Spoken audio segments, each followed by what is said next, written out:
அங்கே அவருடைய ஆளினால் நம்ம தான். அவருக்கு ஒரு நல்லதோ, கெட்டதோ ஏன்னா ஆரம்ப புள்ளி உங்களுக்கு தெரியும் இல்லையா? அவர் ஒரு சாதாரண நிலையில தான் இருந்தார்.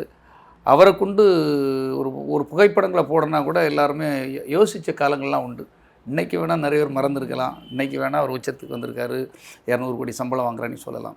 ஆனால் ஆரம்ப புள்ளியும் நம்ம என்னைக்குமே மறக்கக்கூடாதுன்ட்டு எல்லாரும் பெரியவங்க சொல்லியிருக்காங்க. நம்ம கடந்து வந்த காலத்தை எப்பவுமே மறந்துடக்கூடாதுன்ட்டு. ஆனா, இப்ப எல்லாருமே இப்ப கூட சேர்ந்தவங்கலாம் அந்த கடந்த காலத்தில உழைச்சவங்க, கடந்த காலத்தெல்லாம் பற்றி மறந்து, அ அவங்களெல்லாம் உதாசீனப்படுத்தி ஒரு சிலர் இன்னைக்கு ஒரு ஷோவா வருவாங்க இல்லையா? எப்பவுமே இந்த ஆடம்பரம், கிளாமர்லாம் சில டைமில திடீர் ஈர்ப்புகள் உள்ள விஷயங்கள். அப்படி வரப்பட்டவர்கள் தான் இன்னைக்கு ஒரு சமீப காலமா வந்தவங்க. அவங்கலாம் ஒரு விஜய் அவர்கள ஒரு தவறான வழிகள்ல வழி நடத்துறாங்களோ, அவருக்கு தவறான பாதைகள சொல்லிக் குடுக்குறாங்களோ, ஒரு பெரிய விஷயத்துக்கு நம்ம போயிரலாம்.